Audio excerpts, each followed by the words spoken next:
એક સમય એવો હતો જ્યારે ગુજરાત માત્ર ભારતનો જ એક ભાગ નહોતો, પરંતુ આખા આર્યવતનું ગૌરવ ગણાતો હતો. આ સમય હતો સોલંકી યુગ. એક એવો યુગ જ્યાં કલા, ધર્મ અને વિજ્ઞાન પોતાના ચરમસીમા પર હતી. ઈસવીસન 39 આસપાસ મોટા સોલંકી વંશની સ્થાપના કરી. તેણે અણહિલવાડ પાટણને પોતાની રાજધાની બનાવી.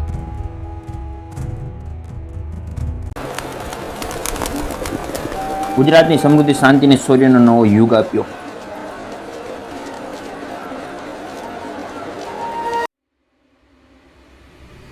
પછી આવ્યા સિદ્ધરાજ જયસિંહ, જેમણે ગુજરાતના કિલ્લાઓ, તળાવોની અદ્ભુત મંદિરોની રચના કરી. તેમના શાસનમાં ગુજરાત કળા વિજ્ઞાનનું મોટું કેન્દ્ર બન્યું. સિદ્ધપુર રુદ્ર મહાલે આજે એ સમયની ગૌરવની સાક્ષી આપે છે. પરંતુ સોલંકી વંશનો સૌથી તેજસ્વી અધ્યાય શરૂ થયો જ્યારે રાજા કુમારપાળ રાજ સિંહાસન પર આવ્યા. તેમની સાથે હતા મહાન વેદાંત આચાર્ય હેમચંદ્ર, જેમણે ગુજરાતની ભાષા, સાહિત્ય અને જૈન ધર્મને નવો જીવ આપ્યો.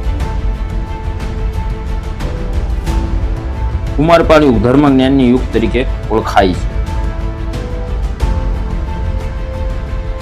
એ સમય હતો જ્યારે રાજ્યમાં દયા, સર્જના અને શિક્ષણનો પ્રચાર થયો.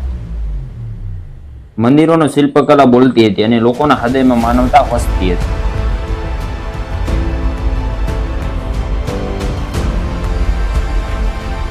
આજે જ્યારે આપણે રાણી કી વાવ, રુદ્ર મહાલ કે કુંભારિયાના જૈન મંદિરો જોઈએ છીએ,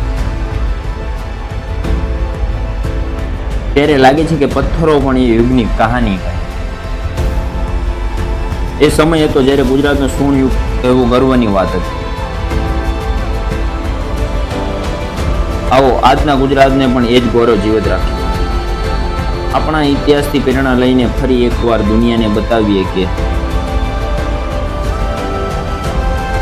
ગુજરાત એટલે ગૌરવ, ગુજરાત એટલે ઇતિહાસ.